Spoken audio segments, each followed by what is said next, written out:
machine completely. Otherwise, we're going to be here again and again and again. We need to end this at its core, at its roots. We need to take apart the deportation machine that criminalizes, abuses, terrorizes, and then deports our families.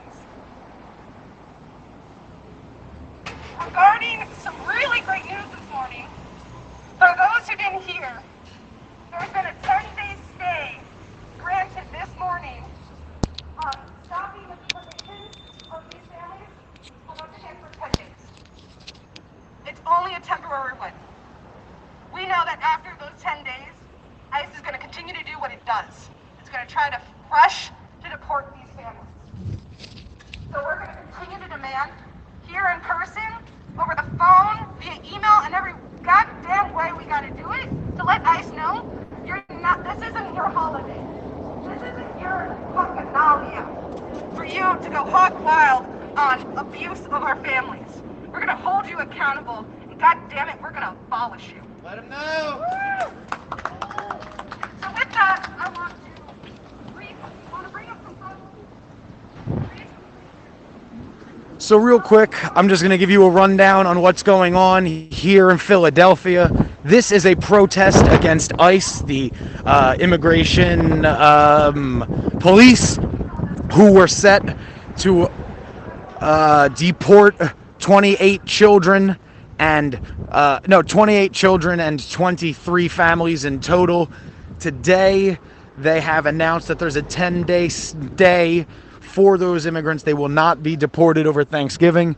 We're going to go live to some of the speakers here.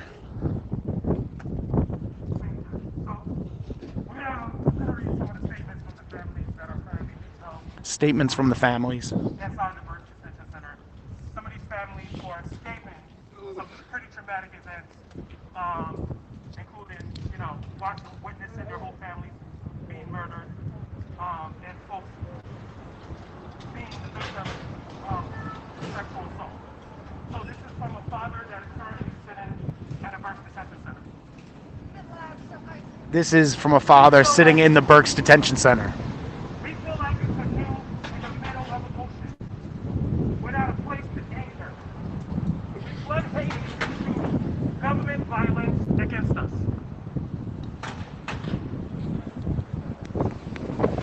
We flood Haiti into government violence against us. We were university students speaking out against human rights abuse and injustice. We were attacked, beaten, and barely escaped.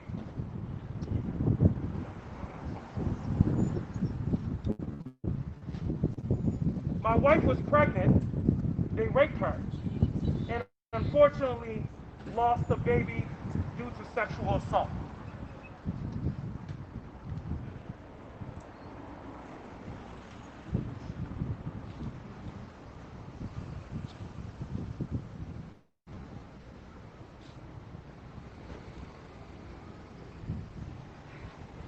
He's reading letters from people currently in this center. First we went to Chile, where racism and xenophobia forced us out once again. We came to the U.S. thinking we would find refuge here, only to be thrown into prison for 8 more months. Sorry, I'm catching that statement.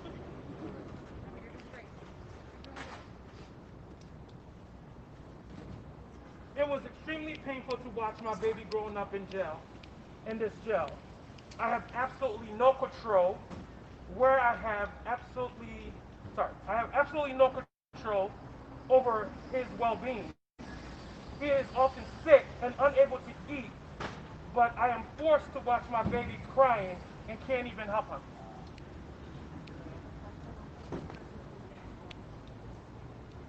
We are human beings too. Our children are human beings too. And we should not have to suffer like this. That was from a father that's currently sitting at Berkeley. The next statement I'm reading is from a mother at the Berkeley Detention Center. When I seek out medical attention, ICE puts me in solitary confinement for 30 days. Regardless of getting a negative COVID test. We are now afraid of seeking medical care because of that experience. I had surgery after surgery in the hospital. I felt pain in my ear and in my nose and inside my head.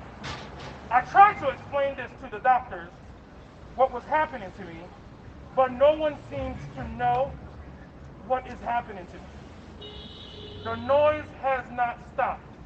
I cannot eat. I cannot sleep. I am afraid of being in solitary confinement again if I ask for medical care.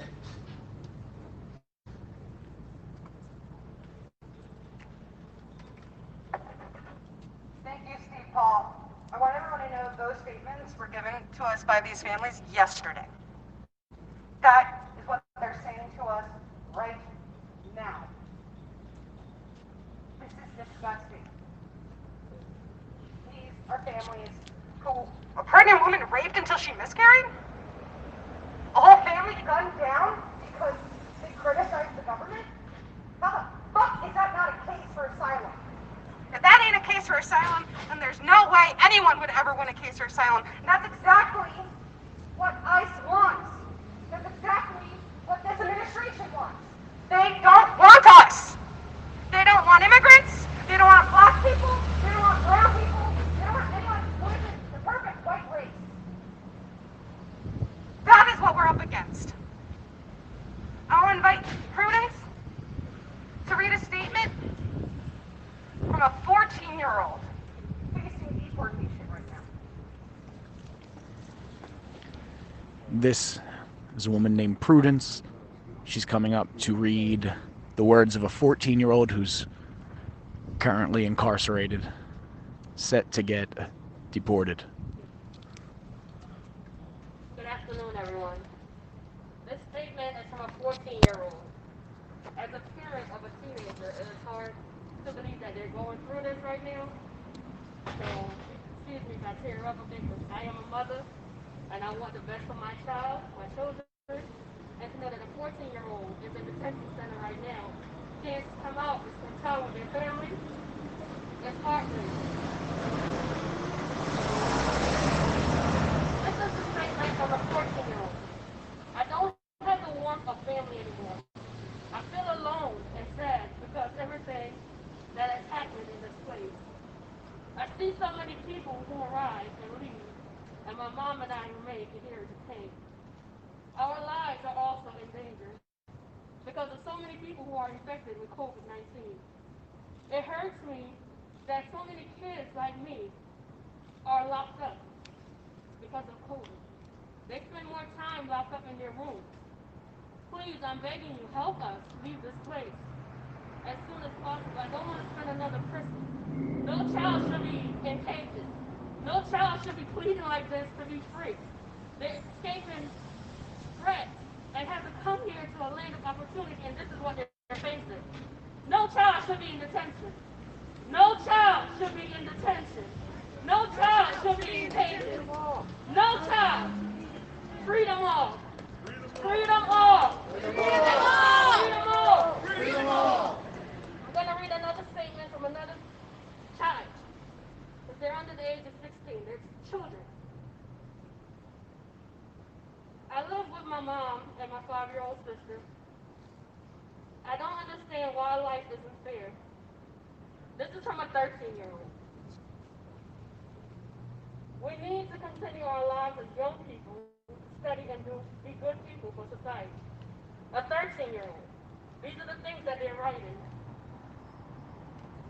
Hopefully, you will be able to understand and comprehend, or at least imagine how hard it is for us. May God touch your hearts and have the authority to help us and get us out of here as one whole family. One whole family. No family needs to be detained, and we want to free them all. I want my family to have a life and to live, and I wish this upon no child. No children should be in cages. Freedom all! Freedom all! Freedom all! Freedom all! Freedom all! Freedom all!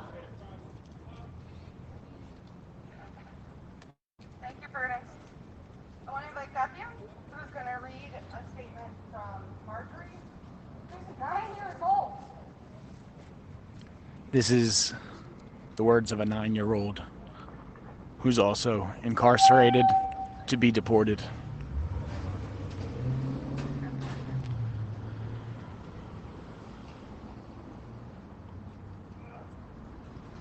In these simple words, I ask that you help my mom and me to leave and be able to reunite with my family in Los Angeles, California. Please, I don't want to spend another Christmas or another birthday in this place without being able to play freely and with the fear of being deported. I ask you to know and understand our suffering. We have been locked up here for so long.